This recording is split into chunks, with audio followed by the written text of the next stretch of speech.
But thank you all so much for joining us for what I've titled How Librarians Became the Unlikely Spies of World War II. So tonight, author Elyse Graham will discuss her new book, Book and Dagger, How Scholars and Librarians Became the Unlikely Spies of World War II, the true untold story of the academics who became spies, invented modern spycraft, and helped turn the tide of the war to defeat the Nazis. At the start of World War II, the U.S. found itself in desperate need of an intelligence agency.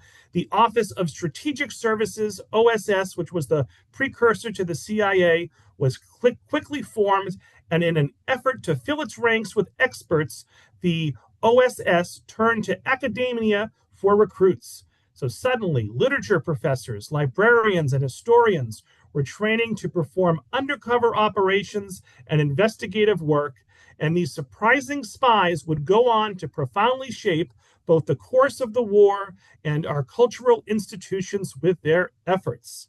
So Elyse is a historian, a professor at Stony Brook University, and the author of 3 additional books, You Talkin to Me, A Unified Theory of Cats on the Internet, and The Republic of Games. So all nearly 450 of us who are watching live, and the many more that will watch the recording, let's give a big virtual round of applause to Elyse for joining us here tonight.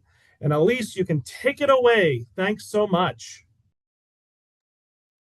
Thank you so much. All right. Hello. Today I'm here to talk to you about World War II and the true story of how librarians saved the world and invented modern spycraft. The amazing thing about this story is that it really did happen. The OSS, the predecessor to today's Central Intelligence Agency, really did recruit the nation's most bookish types to become secret agents in dangerous undercover missions abroad. These were missions that required their knowledge and love of books, just as a fighter pilot's mission requires a knowledge of planes. Hold on a second.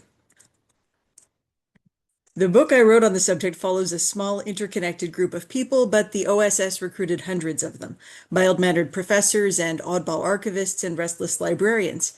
Because America had no standing intelligence agency at the start of the war and needed to build up an instant bank of expertise on every subject in the library, the OSS simply raided the library for recruits. These bookish types were pulled into the Cloak and Dagger Brigade and trained, in the words of one contemporary, in all the black arts of mystery, deception, and mayhem. Their adventures took them, and the saboteurs, swindlers, and human smugglers they found themselves suddenly collaborating with, to the covered bazaars of Istanbul, a secretive legation in Stockholm, a salt mine in Austria, a seedy cafe in Marseille, an impossibly posh spy training camp near London, a deception training camp outside of Los Angeles that might as well have been a studio lot, a power plant hidden in the snowy mountains of Norway that the Nazis were using in a scheme to develop a secret weapon. But above all, their adventures took them through the world of books. Because I knew there would be book lovers in the audience today, I actually have some books, not to pass around, but maybe just to show you. These books are all from the period of World War II, and they're all meaningful to World War II, especially the period spycraft, because of some aspect of their bookishness. The first example that I'll give is this book, My 3 Years with Eisenhower by Harry Butcher. This was published in 1946, just after the end of the war. At the time, a lot of aspects of the war were still classified, including the code names of the big military operations. So Operation Fortitude, for instance, a deception operation that disguised the preparations for the D-Day landings by making it look like the Allies wanted to land in Norway, not France. That code name was still classified. Nobody was supposed to know what it was. Nobody was supposed to know about the Fortitude operation either. Some of these secrets remained classified for decades. Now, the first lesson about spycraft that I want to teach you is secrets aren't secure. If you have assets or information that you want to hide from others, you should try as much as possible to keep whatever system you use to hide those assets from depending on secrets like code names or passwords, because people are terrible at keeping secrets, which is demonstrated by this book. It was written by a former aide of General Dwight Eisenhower who knew all about Fortitude, and before it was published, U.S. intelligence went through it and cut out every reference to Fortitude. But they forgot to check the book's index. So, you see, there it is. The secret got out. Books can reveal all kinds of things if you just know how to use them. Let's go back to the beginning. One day in early 1942, government agents marched into the New York Public Library and demanded to see its collections of maps. The same scene was playing out at libraries all over the country. A librarian at UCLA later recalled hearing stories from his elders of coming to work and finding out that the map library had suddenly become a top security area protected by 24-hour armed guards. These agents were probably members of Research and Analysis, which was the Intelligence Analysis Division of the OSS, the predecessor to today's Central Intelligence Agency. At the time, R&A agents were hunting through libraries and confiscating all kinds of books. Sorry, my cat is walking over my stuff. Travel books, phone books, scientific books, industry directories, even sometimes novels. But maps provide an especially potent example as to why. In 1941, when the United States entered the war, the US had just 2 sets of maps showing all of Japan. You need maps in order to fight a war. If you have soldiers landing on the shore of some town in North Africa, you need to know what the roads are into and out of town, where you might be ambushed by retreating Axis troops, what buildings you need to prioritize capturing, like the hospital and the telegraph office. You cannot strategize without maps. You can't put boots on the ground unless you first put ground under the boots. And in the area of maps, as in many other areas, US libraries were utterly deficient. They had been taking for granted that if professors, let's say, really wanted to look at a source, they could go to Europe. But after the war started, of course, that wasn't possible. The military was deficient too. The Army Corps of Engineers, which had been making most of the maps the military used, had a budget before the war that provided for 2 cartographers. Because of this, during the war, making maps was a huge component of the work of R&A geographers who passed endless hours copying historical maps in the New York Public Library. They drew situation maps every day for the War Department. They drew reference maps and thematic maps to accompany the reports that R&A wrote at the request of military and government officials. They drew maps to propose strategic elements of upcoming military operations. And they used, in ingenious ways, whatever maps they could get their hands on. Maps that were never meant to be used in war. This map, for instance, which is a whaling map that the Wilkes expedition published in the 19th century. It's a copper plate engraving. The surveyors got their measurements by firing guns from their ships and listening for the echo. Herman Melville used it while writing Moby Dick. Not ideal lumber for the age of radar. This is what they had to work with. And remarkably, they made it work. So, lesson 2 of spycraft. It's a lesson that professors know all too well. The answers might be right in front of you, but you won't see them unless you do the reading. Nothing in the library is unimportant. Let's see, some more books from the period. This is an atlas that R&A used in war planning. I don't know whether it was this specific atlas, but it was that edition of that book. It was from 1922. Now, R&A agents worked in the New York Public Library, but they also worked in Rockefeller Center, which was the secret OSS headquarters in New York City. So, if you can imagine a boy, they used very young couriers, running up 6th Avenue from the New York Public Library to a secret intelligence headquarters at Rockefeller Center, carrying, to the amusement of everyone he passes, an atlas so large that he might as well be carrying a table. I have here a book called Sweden on $50, which is a guidebook for tourists. It contains a map. Guidebooks often did. And this is A Tourist's Guide to Istanbul, which, again, is filled with maps. And books like these had other very valuable information, like where the railway station was, where are the train tracks that you might need to sabotage during a battle to keep Axis reinforcements from arriving. Here's another book, just a street directory for Casablanca, that contains, if you just look, street addresses for every Casablanca business that you need to sabotage or occupy. Matériel de chemin de fer, that's railway equipment. Société Française de Munitions de Chasse, de Tir et de Guerre, that's French for munitions factory. All the post, telegraph, and telephone offices that could give up the whole goose, the electric works, the Red Cross pharmacy, a full map of every borough, port, and railroad that runs from Morocco to France. Everything that you need, hidden in plain sight at the New York Public Library. Now, the OSS also sent professors and librarians abroad on secret undercover missions. In the book, I focus on a small but connected group of these unlikely library rats turned unlikely spies. They include Joseph Curtis, a literature professor who hunted down German spies and turned them into double agents, and Adele Kuyber, an archivist who was sent to Stockholm to secretly acquire documents for the OSS.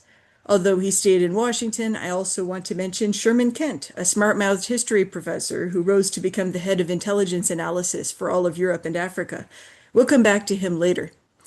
Let's suppose that it's 1942 and you've been pulled out of your library to become a spy. And it did happen like that. You'd get a call at the library, or a government agent would show up at the door to your classroom while you were teaching, or someone would come to recruit you during a school football game, when nobody would notice another alumni-looking dude walking around campus in a suit. How do they teach you, who have no actual fighting experience, to be a spy? First, they'd send you to a spy training camp. So, Joseph Curtis, literature professor at Yale. One day in August 1942, the head of his department paid him a visit in his faculty apartment in a residential college. He said, "Listen, you have to go to the Yale Club in New York City tomorrow. You have to wear a purple tie. You're going to see a man light a cigarette and then put it out. Talk to that man. He has a message for you." As ridiculous as it sounds, as much like a spy story as it sounds, that's how he got recruited. As it turns out, because the people training and recruiting these spies were often new to spycraft themselves, they got a lot of their ideas from spy fiction. Recruitment felt straight out of a spy novel because that's where they got their playbook. As the book historian Robert Darnton says, literature doesn't just reflect history, literature creates history. So, you'd recognize your mysterious contact because he was wearing a red carnation, or because he was holding a Penguin paperback with its distinctive orange cover. Or he might be holding a newspaper, and the way he held the newspaper would be a signal. If it was folded in his overcoat pocket, it was safe to meet. If it was folded under his arm, he was being followed. You should pretend not to know him. After you joined the OSS, you'd be sent to a spy training camp. The English had spy training schools that were incredibly posh. They had housemasters and servants and such. The Americans had camps with tents in national parks, which had terrain that could support combat exercises, as well as enough seclusion to keep the goings-on secret. A totally different experience. So you, as a professor, as a librarian, would be learning how to do the kind of close combat that leaves the other person not injured, but dead. I have here some fighting manuals that those instructors wrote. I wish to note that these manuals assume that in the field, you will not have a weapon on you. If you're a spy, you can have either a cover story or a weapon, but you can't have both. If the Gestapo arrests you and you're carrying a lipstick that turns into a gun or a shoe that turns into a radio transmitter, they won't believe you're just a civilian. So you were taught how to use ordinary objects as weapons, how to kill someone with a newspaper, how to restrain someone with their own trousers. You also learned how to take weapons from other people, but the assumption was that you'd be out in the field with only your wits to protect you. This wasn't like James Bond with all his cool gadgets. After his training, Joseph Curtis went to Istanbul. Adele Kuyber went to Stockholm. Her job was to acquire documents that the Allies could use to develop intelligence and plan covert operations. Because a war was happening, you could no longer get things like newspapers or books or scientific journals from Germany or other Axis countries. Not if you were in the United States. And as ingenious as the library rats were who were working with existing materials in the New York Public Library and elsewhere, there was still a pressing need to supplement their work by secretly acquiring documents abroad. Sweden was a neutral country, but it was filled with German documents. The Germans very badly wanted Swedes to believe that Americans were ruffians who had no concept of culture, that if they won, they would tear down the libraries and concert halls of Europe. And so the Germans sent to Stockholm, as proof of their own culture with a K, professors to give lectures wearing little round glasses, conductors to wave batons over performances of the magic flute. They made sure their scientific and technical journals flowed without wartime interruption into Stockholm's libraries and universities, so that Swedish intellectuals would understand that scientific progress spoke the German language. This was a gap in the German defenses that Kuyber could take advantage of. Even though Sweden was a neutral country, Kuyber had to work totally undercover. Sweden had made a deal with the warring countries that it could maintain its neutrality as long as no spies operated in Sweden. Moreover, Sweden's sentiments tilted toward the Axis. The Swedish police were aligned with the Gestapo and had even trained with the Gestapo. If a spy was caught by the Swedish police, they faced arrest, imprisonment, deportation, even Gestapo-style beatings and interrogations. Sweden was neutral, but it wasn't impartial, and it was far from a safe place to be a spy. But Khyber had, without knowing it, been training her whole life for exactly this mission. She had a PhD in classics from the University of Chicago, and because women couldn't really go into the professoriate in those years, she became a professional archive hunter, hopping from archive to archive across Europe, earning money by taking photographs of rare texts for scholars back home in the States, who didn't have, in those days before the internet, any other way of seeing such texts besides visiting the archives themselves. By the time she was recruited by the OSS, she had been doing this for almost a decade. Khyber's cover in Stockholm was that she was looking for books to add to the collections of the Library of Congress. Normal books, nothing to do with intelligence. Another rule of spycraft: a spy has to perform their cover as competently as the spycraft, which means, if someone is pretending to work for a library, that it's best that she has experience working with libraries. She acquired and secretly sent home on microfilm all kinds of documents that she should not have gotten access to. Industry directories, trade magazines, railway schedules, German newspapers, atlases, maps, technical journals, German newsletters that were on a restricted list and only went to certain vetted subscribers, underground resistance literature, privately printed books, books that had been printed by underground presses, and books that the German government had designated secret books and pulled from circulation, current newspapers as well as back copies dating to 1940, publications on aeronautics, banking, bibliography, electronics, governance, finance, international relations, labor, law, legislation, metallurgy, mining, politics, regulations, shipbuilding, statistics, synthetic petroleum, and scientific publications of every description. Here is one of those industry directories. Hold on, I had it near the top.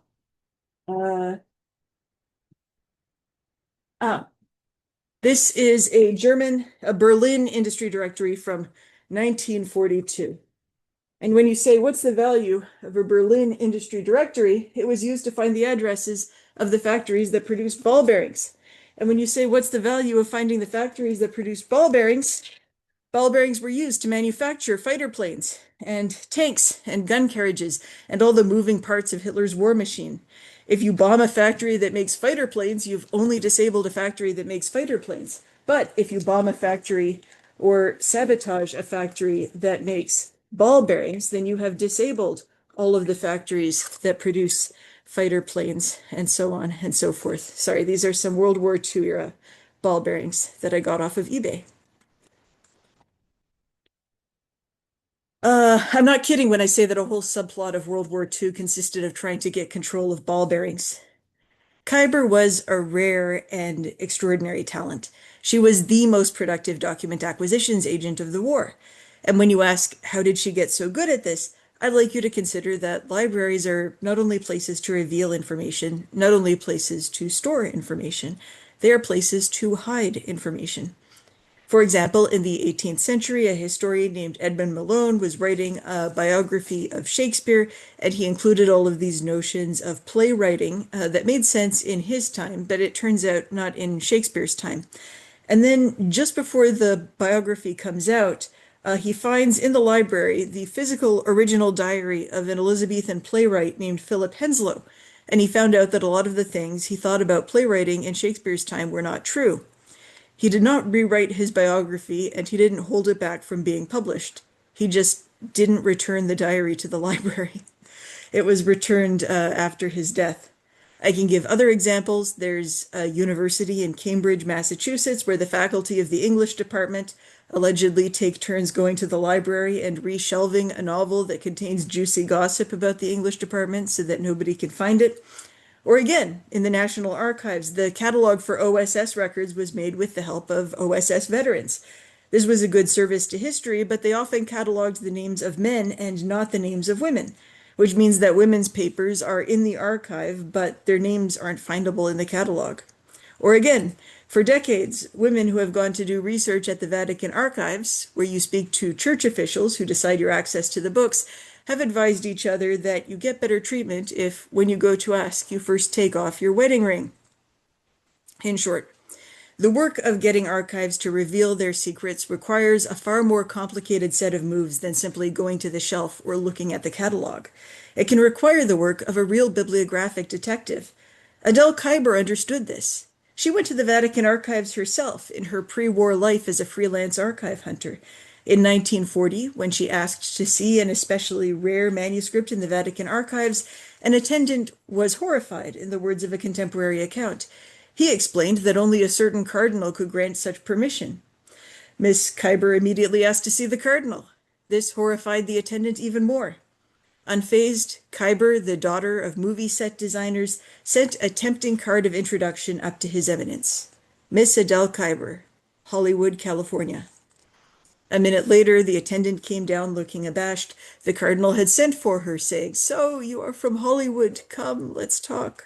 She amused the cardinal with an hour and a half of gossip about studio intrigue, and then she got the blessing that she needed to see the manuscript. Victor! Stop that. That's my dog. Sorry. We'll now move to Joseph Curtis, but the last thing I want to mention about Kuyper is that she was working a lot of different people and crafting a different persona for each.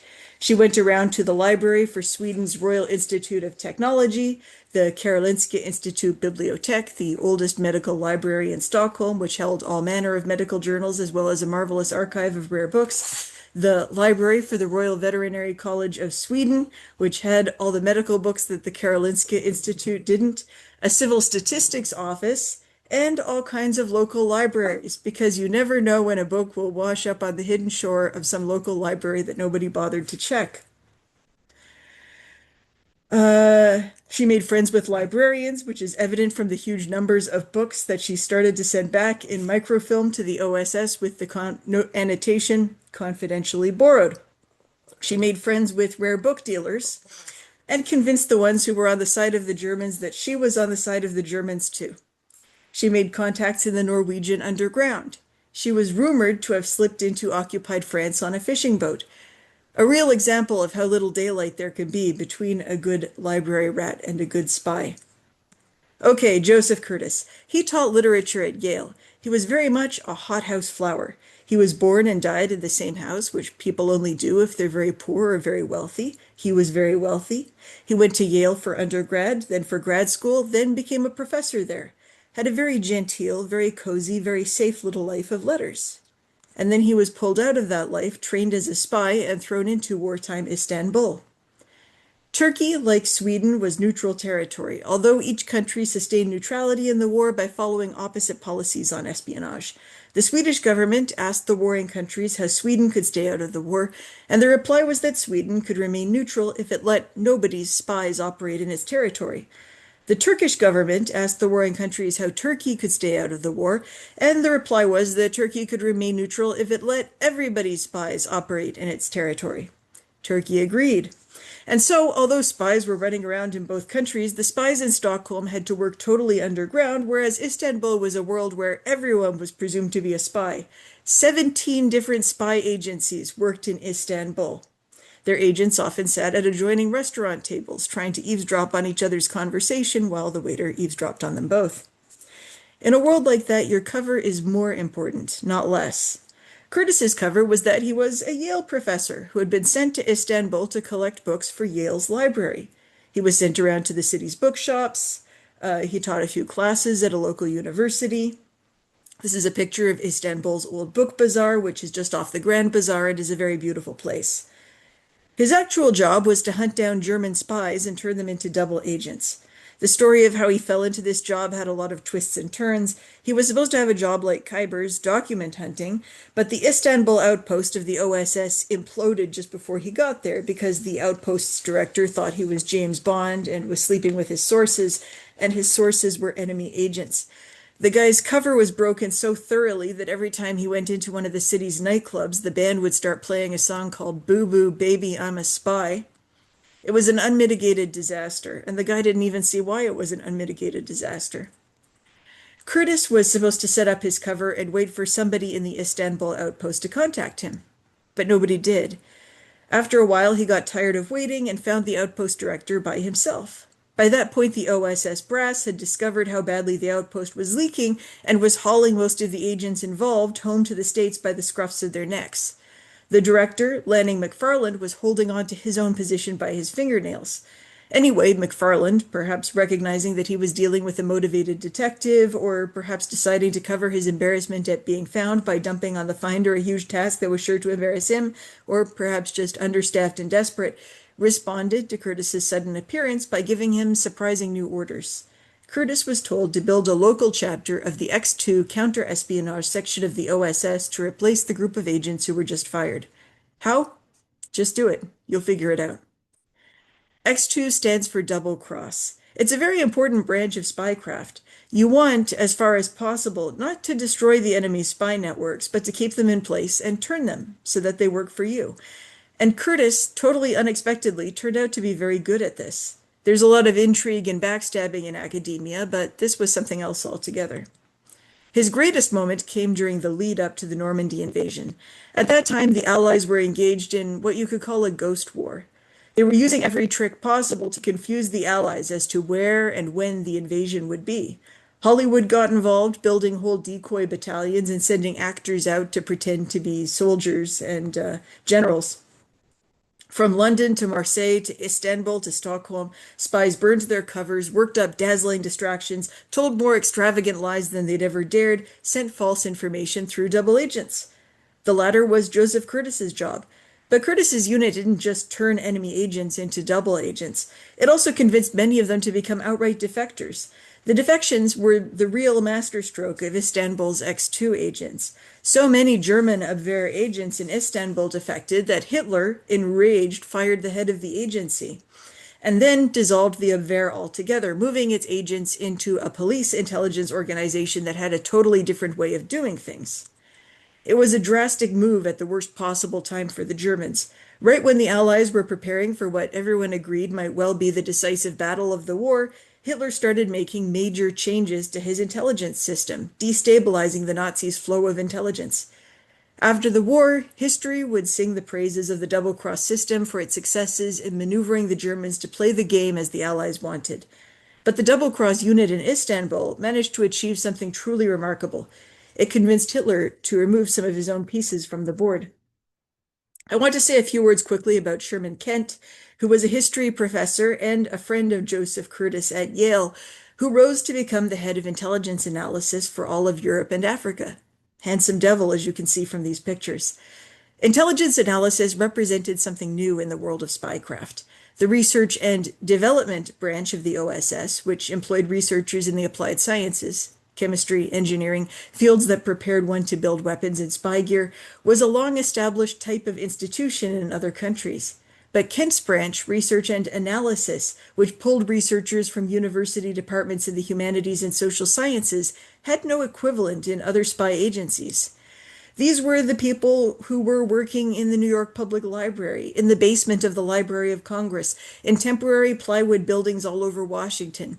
The historians, philologists, psychologists, economists, and other humanists of R&A permanently changed the world of spycraft. They proved that, in Sherman Kent's words, well-trained scholars could find out 90% of what an intelligence agency needs to know, without even looking at secret sources. You just have to know how to do the reading. Sherman Kent was actually the perfect man for his job because his job entailed, in part, trying to convince the military to listen to what those Tweedy professors were saying. And Kent, although he was himself a tweed-wearing professor, really should have been a drill sergeant. He was brilliant, but he was always looking for a fight. When he was teaching, he would throw chalk past the heads of his students, which they don't let us do anymore. And after he went to a spy training camp and learned to throw daggers, he became so good at it that for the rest of his career, he was famous for being able to, quote, throw a knife better than a Sicilian. He was also a man of superb and outrageous profanity, and he could talk to the generals in their own language. All the work of the professors and librarians would have been nothing if he hadn't been their spokesman. After the war, Kent left academia and became the head of intelligence analysis for a new agency called the CIA. He wanted to prove to his colleagues that, as I said, well-trained scholars can find out 90% of what an intelligence agency needs to know.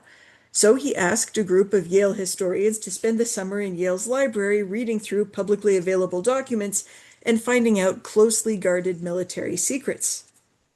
They succeeded at the task. The report they produced got leaked to Congress, which panicked because it thought that Yale professors were finding out military secrets for the Russians, and everybody got in a lot of trouble.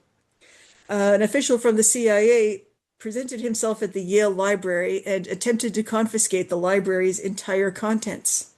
The librarians managed to convince him to take only the papers of the historians involved. It was a very silly episode, but Kent did prove he was right. Okay, so World War II changed the world in a lot of ways. It also changed the world of books. If you pick up a book that was published during World War II, you are likely to find, I'm just looking for a candidate here, that it's very light. It's not as heavy as a book of its size ought to be. Like a hollow prop, the war created a paper shortage that forced American publishers to change the paper they were using to a much thinner, lighter stock. The situation was far worse in Europe. Public debates arose in Britain as to whether the government should start ransacking the nation's archives for paper. Here's another book. This is a piece that was printed on the inside of this book right here. Just says government wartime restrictions have made it essential that this book be printed on a different type of paper, etc., etc. Here's another book also printed on very light stock. This is an armed services edition of The Great Gatsby by F. Scott Fitzgerald. The books in this series were selected by the Council on Books in Wartime and distributed to the troops. The Great Gatsby wouldn't be The Great Gatsby if not for World War II. Fitzgerald, at the time, was in what the kids would call his flop era. In 1940, the total sales for all of Fitzgerald's books was a whopping 72 copies. The total scholarly articles about his books could be counted in the single digits. The Armed Services editions got 155,000 copies of Gatsby into the hands of readers, but more importantly, the Armed Services editions proved to publishers that the paperback format works. After the war, Gatsby was reissued in all kinds of paperback imprints, and readers realized what a classic it was. Without paperbacks, there is no Gatsby. Sorry. It's just not in the canon. The fate of literature is inextricable from the fate of books. That's not in the spy book. I just think it's cool. Here is something that's in the spy book. It is the last and most successful intelligence operation of the war. I'm just looking for it here. Let me see.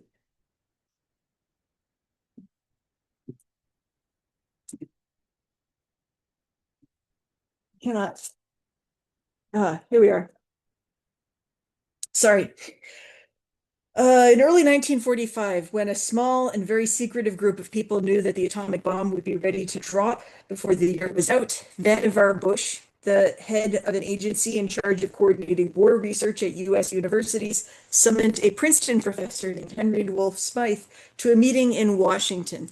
Bush asked Smythe, whose specialty was physics and who served as an advisor for the Manhattan Project, to write an account of the atom bomb, how it worked, how it was built, that could be given to the general public. This is that account. It was ready to go when atom bombs destroyed Hiroshima and Nagasaki in August 1945. I mean, it was published like a week later. It was an immediate bestseller. Just for your amusement, this is the other book that was at the top of the bestseller lists in August 1945.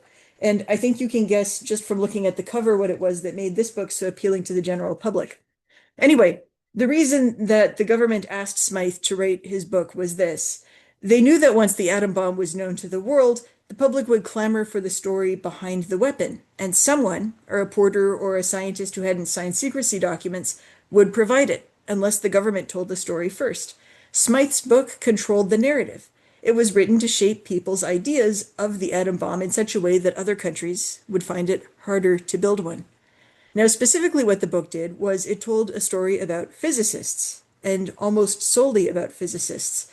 It told the Oppenheimer story that you've seen in the movies. The government knew that the physics of building an atom bomb was the easiest part to figure out from basic principles, and also from a certain perspective, the least important part. Far more important, at least for solving the problem of how to make the damned thing work, especially how to sustain fission while the bomb is exploding, were the heroic labors of chemists and engineers and computers, which used to be a job title, and technicians in Chicago and Los Alamos, who then had their contributions swept from history. Today, a popular term for World War II is the physicists' war, which just goes to show what a triumph this operation was. It was a misinformation coup so successful that it still utterly dominates the way that we think of the war today. After the war, physics departments found themselves the beneficiaries of soaring enrollments, a flood tide of government funding, and the kind of attention normally afforded to Hollywood stars. After all, everyone knew that the war was, at bottom, a triumph of physicists. What I want to remind you, though, and this is my last lesson of spycraft, is that in matters worthy of great intelligence security, what everyone knows merits a little healthy skepticism. Like I told you earlier, secrets aren't secure. A better way to protect an asset than to just keep it secret is to spread misinformation. So, what I've been arguing to you is that this wasn't just the physicists' war. It was also the historians' war, the book collectors' war, the artists' war. It was the professors' war. The war was fought on battlefields, but it was won in libraries. The librarians and professors that I've been talking about, and the intelligence analysis that emerged as a product of their work, represented something new in the world of intelligence.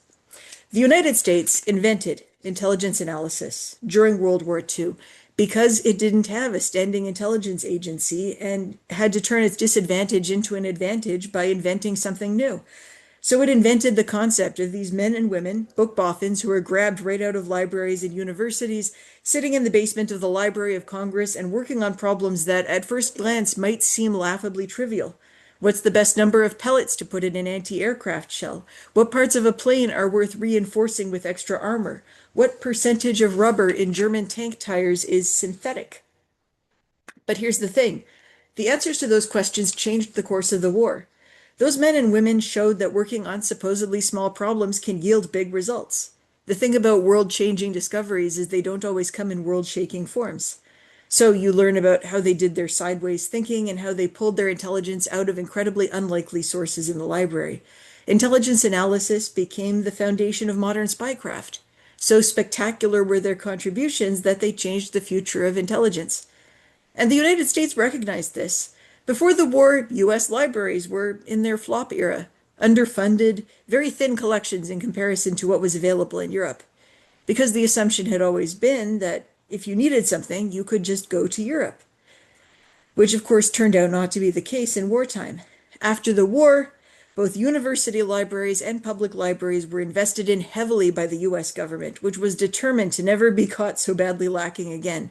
The U.S. had learned the value of libraries, not just as centers of community and education, but as something that's integral to national security. Unfortunately, today, 8 decades later, last year was the 80th anniversary of our victory in World War II, we have forgotten that lesson. The question you tend to be asked after you write a book like this is, how did ordinary people find the courage to fight against this huge fascist regime? What I have learned, and what I believe, is that only ordinary people can fight this kind of fight. Or to be more tactical about it, the kinds of people whom Hitler would dismiss or overlook, like women or Jewish people, or people of color or refugees or factory workers or professors, he didn't think much of professors, were exactly well positioned to run sabotage campaigns. Or get information from people. Most informants don't know their informants. Or steal from libraries in Europe scientific books and journals, the latest research on atomic physics, that they could send to the library at a little place in New Mexico called Los Alamos.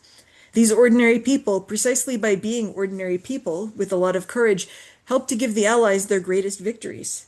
During the D-Day invasion, German reinforcements could very easily have traveled to the Normandy coast and just wiped out the Allied soldiers in what was already a very difficult battle for the Allies to win. The reason the reinforcements didn't come is that a few hours before D-Day, ordinary people who belonged to the French resistance heard a code phrase over the radio and then went outside and destroyed, over the next few hours, more than 900 sections of railroad. So the trains couldn't get to the Normandy coast. This huge battle depended on these ordinary people. Which brings me to my last point. One of the things I've learned while writing this book is what you have is what you bring to the war. When your back is against the wall, you fall back on your training. The English had spy training schools that were incredibly posh. They were in these country manors and had housemasters and servants and such, because they were English. That's what they knew, so that's what they fell back on. The Americans had these camps with tents where they were teaching people how to do quick draws like cowboys, because they were American. So, of course, they trained like cowboys. The Norwegians were out there on skis. The French resistance robbed liquor stores, drank the wine, and then turned the wine bottles into Molotov cocktails because they're French. They did what the French do. The librarians also fell back on their training, and it turned out to be unexpectedly exactly what modern intelligence needed. But more than this, the reserves of courage that ordinary people found to win a war against the Reich came from the love and values and struggles that they had before the war. Many of them were doing things like helping refugees before their country got into the war, or they were protesting Hitler's burning of books. The values they learned in peacetime in places like libraries gave them courage during the war. Which is one of the reasons that I'm so excited to be bringing out a book that argues that protecting our libraries is a national security issue. What you have is what you bring to the war. What we have in libraries is precious and irreplaceable. Thank you. That's it. Here, I'm going to show you as we open up for questions. This is another one of the spy training, the fighting manuals, Kill or Get Killed. And it had has all of these holes that you can use in order to disarm someone. I actually went to my department's administrative assistant and asked her to perform a thumb hold on me, and she almost broke my thumb. It was awesome. So these work. Like, they will get you killed and you shouldn't use them. But this is still very effective training. So, folks, let's give Elyse a big virtual round of applause for a great presentation. And we have 15 minutes for questions. First question comes from Kathleen. Did many of these librarians have to keep their activities secret, or were they able to eventually reveal their spycraft in later years? It depends on where they were from. Some of them stayed with the CIA after the war, in which case they kept their work secret. Countries that were affiliated with England had laws that kept them from talking about their work for a very long time. And also you have to bear in mind that good spies just won't, they just will not talk about it. They do not write they do not write tell-alls afterward. The thing that makes them a good spy is that they do not talk. On the other hand, yes, they were allowed, Americans were allowed to talk later on about their training, about what they had done, and many of them did. So I rely on memoirs and letters and interviews in this book to talk about the adventures of some of these spies. Christine and Judith have similar questions. I will ask Judith's question. Did people approached as potential recruits have the possibility to turn down the assignment, or were they essentially coerced to do the job? That's a wonderful question. You don't want an unwilling spy working for you, but there are a lot of different ways to be a spy. You could work as a whisperer, which is somebody who is just tasked with spreading gossip. You could work as an analyst, one of those poor bastards who were literally locked in the basement of the Library of Congress and told to come up with war plans. You could work as an organizer, someone who goes into enemy territory and teaches members of the resistance how to sabotage specific machines in order to slow down the, German military operations. You could be a courier, you could work the radio. If you worked the radio, you would die within 6 months. That you were not going to survive if you worked the radio. So only the bravest people took that job.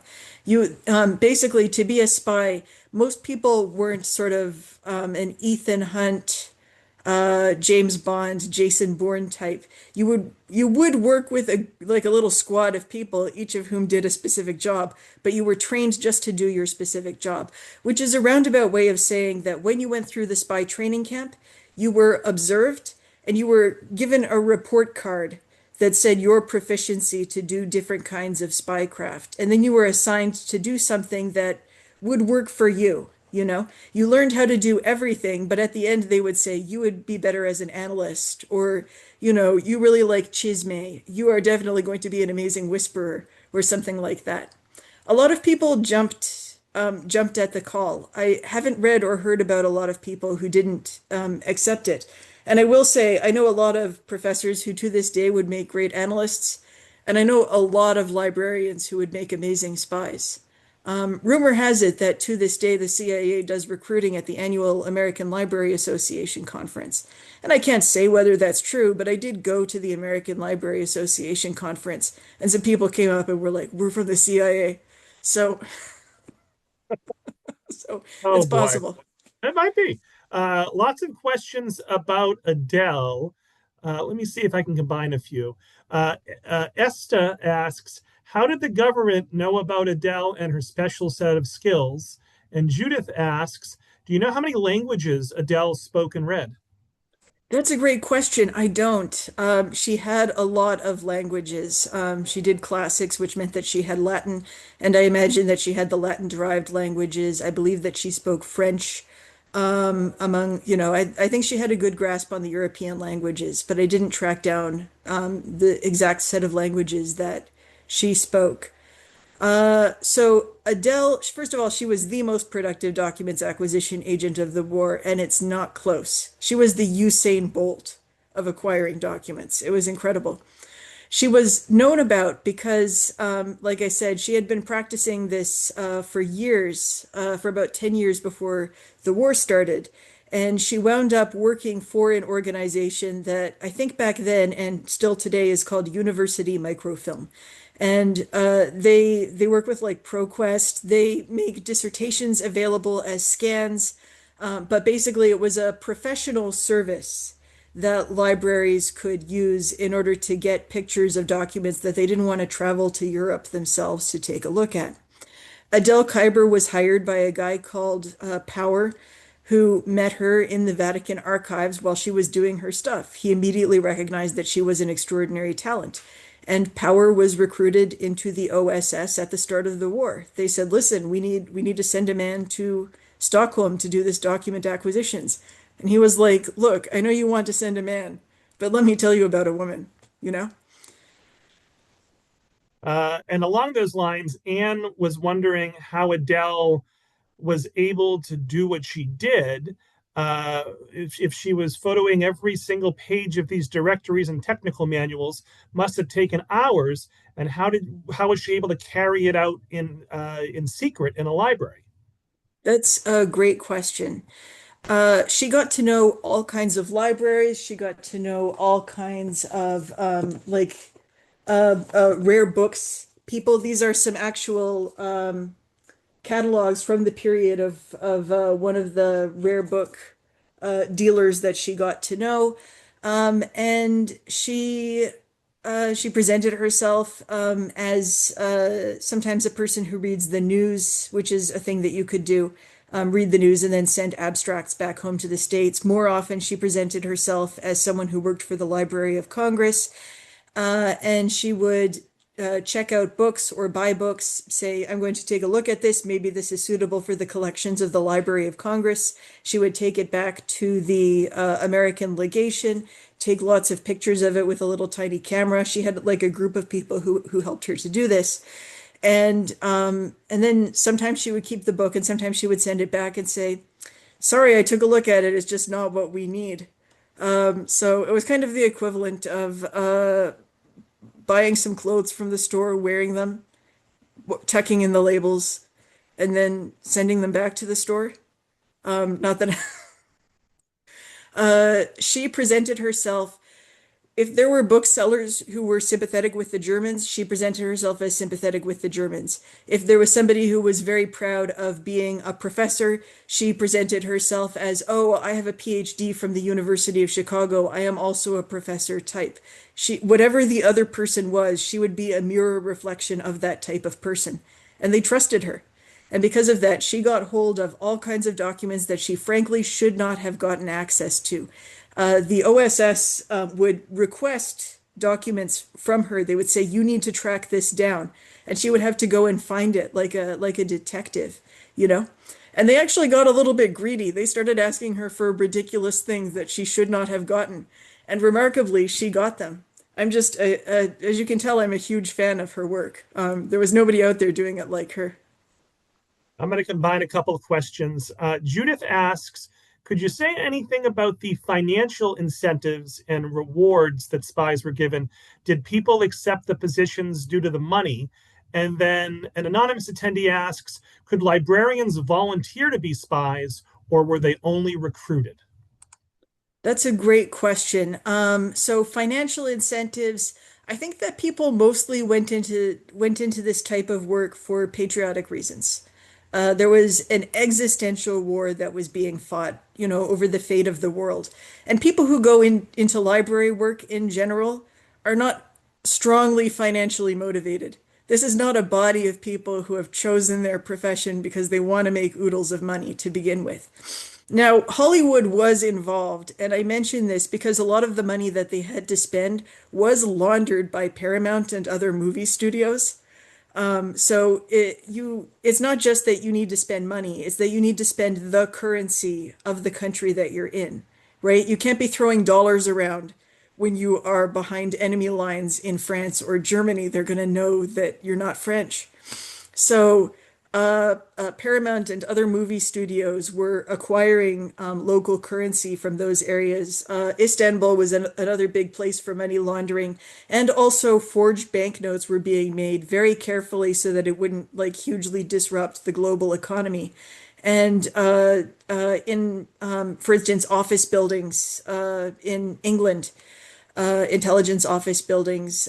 People were walking on top of millions of dollars in fake francs because they had figured out that the best way to make forged bills look like they were worn in somebody's pocket was to walk around over top of them.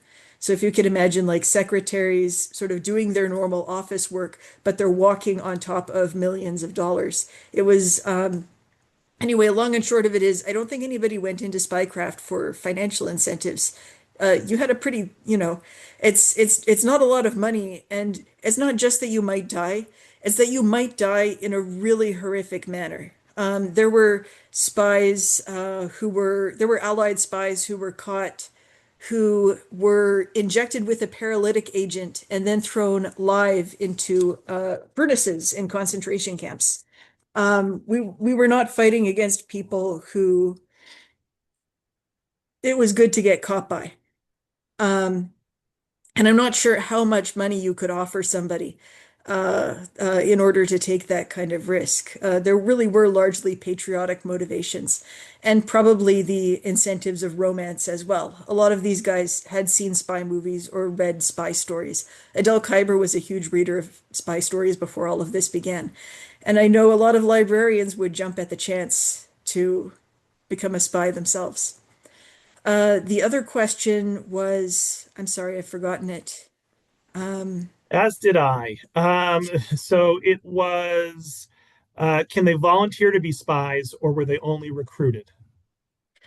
uh, there were people who went out of their way to come to the attention of intelligence agencies, and some of the very first spies that we had in the war were people who did this. Even before the bombing of Pearl Harbor, there were people who functionally became spies for the United States by going to the US government and saying, I got to get into this war, train me, send me out there. And they would send them to Camp X, which was a spy training camp in Canada, and have them sort of be the first American spies of the war. Spycraft is generally somebody puts a hand on your shoulder and says, would you like to serve your country in a different way sort of game. It's not it's not easy it wasn't easy to come to the attention of the sort of people you needed to come to the attention to. Sorry, it's my cat again. Sorry. He took We a love fall from the cats. couch. We love Yeah. cats. No worries. Let's see. But you could do it. You could, if you tried very hard, come to the right person's attention. And it Elise, did happen. let me try to sneak in one more question. I'm going to combine two questions. Um, So Robert asks, a different Robert, not me, how long did it take you to research and complete your book? And Jeannie asks, did you go to Europe to research for this book, or did you talk to any current employees of some of the libraries where the spies were camped out? Or can you talk a bit about the research you did to conduct to write the book, and how long the process took? It's hard to say how long it takes to write a book of this kind. I've been writing about the history of universities during World War II for more than 10 years, and I've always been interested in, the activity of professors, especially during the war. On the other hand, it was around 2019 that I submitted a book proposal, and upon the signing of the book proposal, I had a certain amount of time to write the book. Made more challenging, by the way, by the fact that there was a pandemic going on and all of the libraries were closed. I did get access to those libraries, but I had to do some sneaky things myself. There was some subterfuge that had to take place to get into closed collections. Uh, uh, yeah, I did go to Europe. I went to Bewley, which is the spy training camp that the British used, and also the one that I think that Khyber must have spent some time in. I went to Istanbul. I went to Austria in order to take a look at the salt mine that the Nazis hid paintings in, the whole, kind of monuments men thing.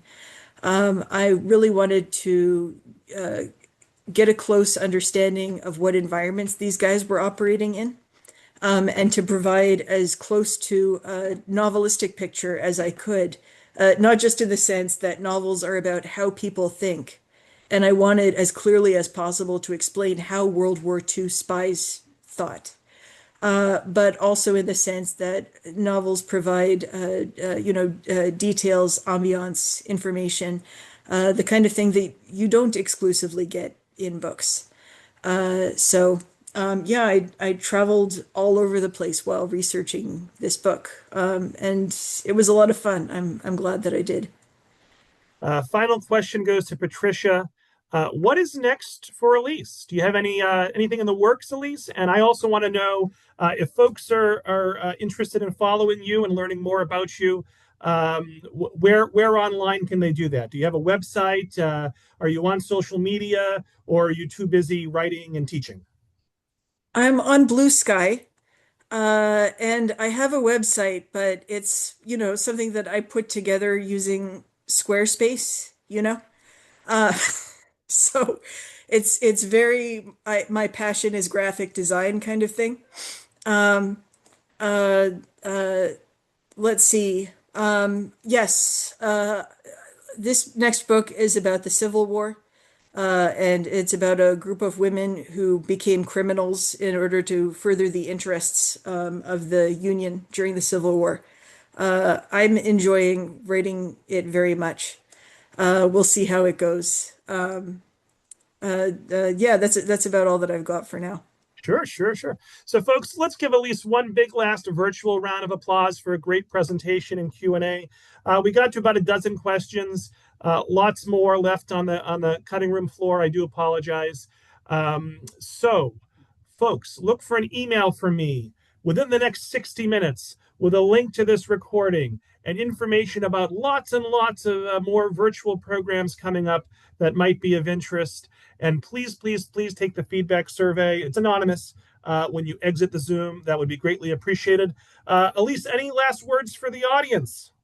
Yeah, if you write to me or if you write to Robert, I or he will send you a quiz that I made to determine what kind of spy you would have been in World War II. And then you will know for yourself what you would have gotten when you passed through the training camp. How fun is that? Yes, I'm glad. I'm happy to coordinate all that. So I will include that in the follow-up email as well. If you, I'll put a line in there about that.